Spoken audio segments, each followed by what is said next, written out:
Warner Brothers Thumbelina is an animated classic, and one that most millennials remember well. But there are a lot of details that kids probably didn't notice or understand in the film based on Hans Christian Andersen's story. Here are some things in Thumbelina that only adults would notice.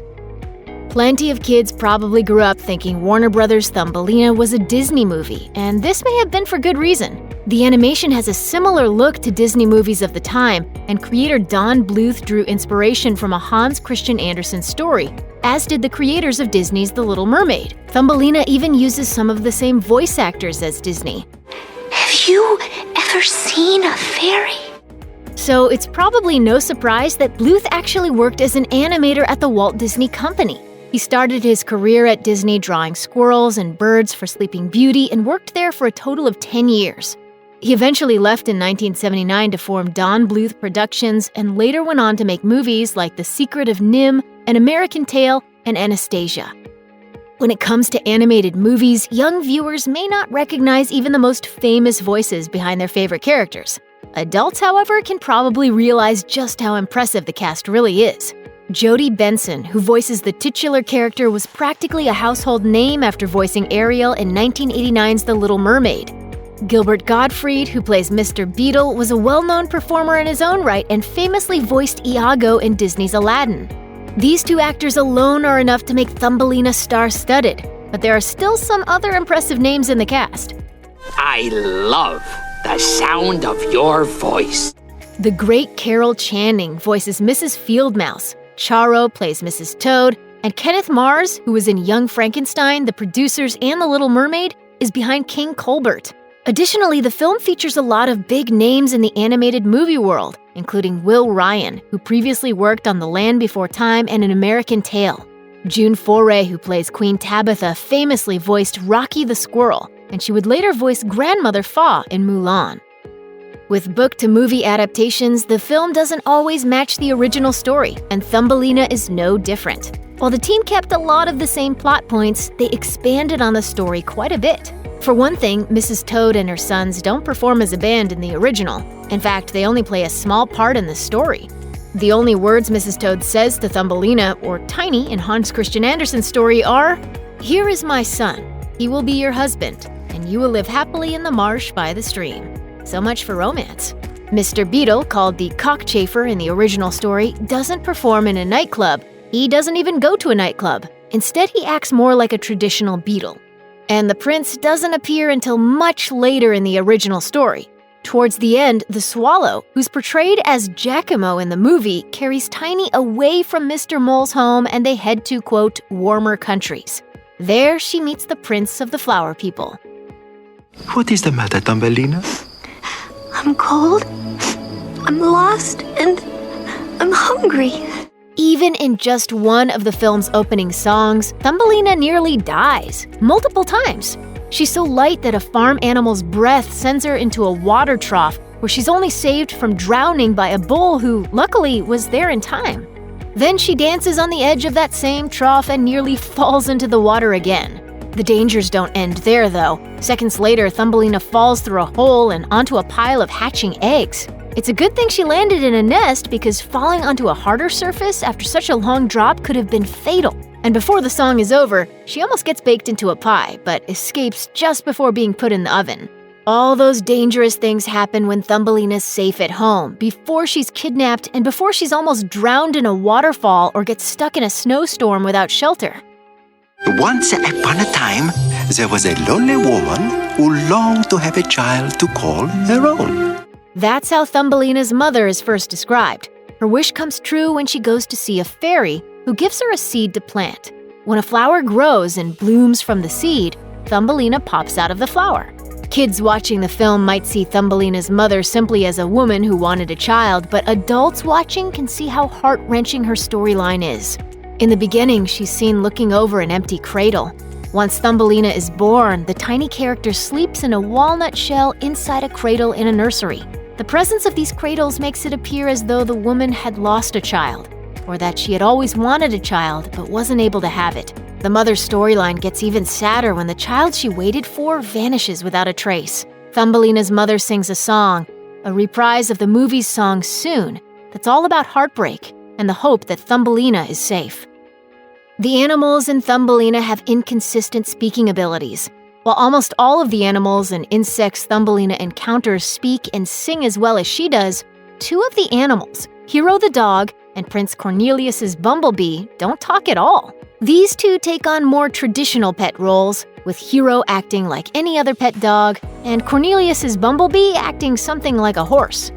Hey, would you like to go for a spin? Come on, let's go. One might explain Hero's and the bee's lack of language with the fact that they're meant to be pets. It's similar to the way Mickey Mouse's dog Pluto doesn't talk, but his pal Goofy does, which may be something the film's writer and director learned from Disney.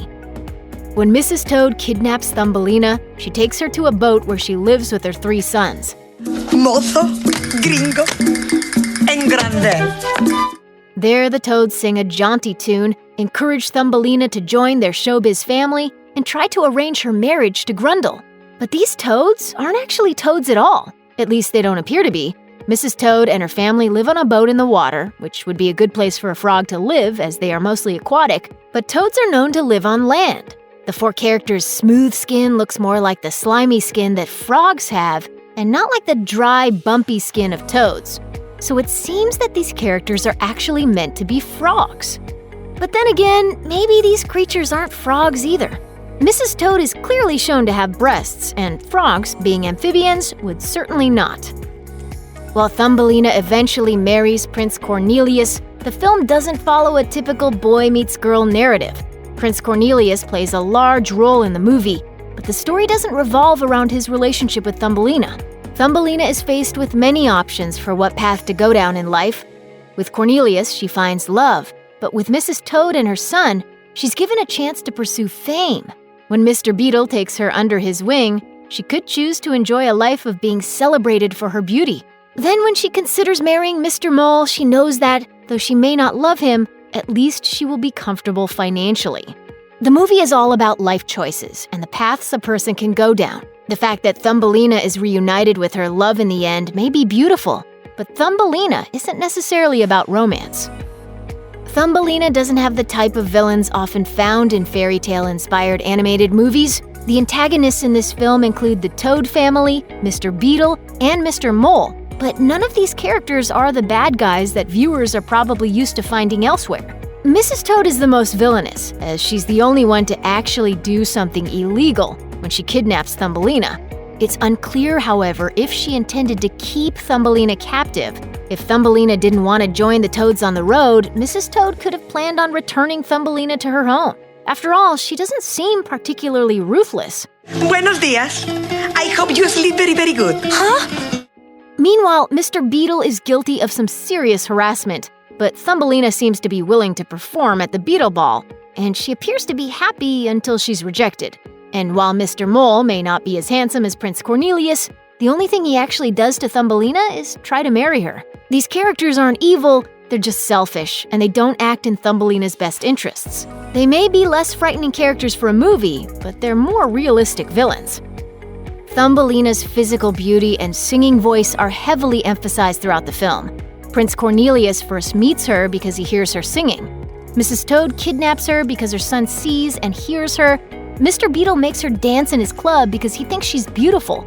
And Mr. Mole, who's blind, decides he wants to marry her after hearing her sing.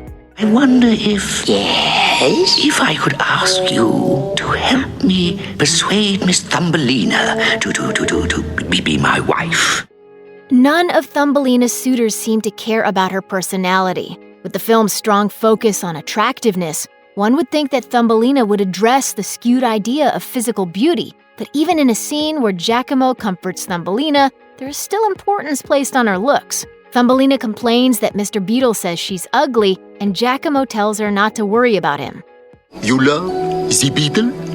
No. Then never mind the beetle. Thumbelina is further comforted by the fact that Cornelius thinks she's beautiful. Does Prince Cornelius think you are ugly? No. He thinks I'm beautiful. And so you are. The thought puts her in a better mood, but it's still shallow. While Mr. Mole probably isn't evil per se, he does have a terrifying home. Unlike Ms. Fieldmouse's underground home, Mr. Mole's home is pretty dark. The inscription over his door reads, "What's mine is mine." It isn't exactly as friendly as a welcome mat, and his random collection of unusual items makes the space look cold and sad. When Mr. Mole shows Thumbelina more of his residence, there are dead bugs pinned to the wall. This is certainly macabre, especially since we know some of them to be Thumbelina's friends. For most of the film, little Thumbelina wants to get home, but she has a hard time finding her way there. So it's a good thing she's friends with a bird, Giacomo, who can fly her home. Oh wait, he doesn't fly her home, and he doesn't even try to fly her anywhere until the very end of the movie when he finally takes her to the Vale of the Fairies. Being flown home would have easily solved Thumbelina's problems, so it doesn't make sense why neither she nor Giacomo had this idea. How can I be of service to you?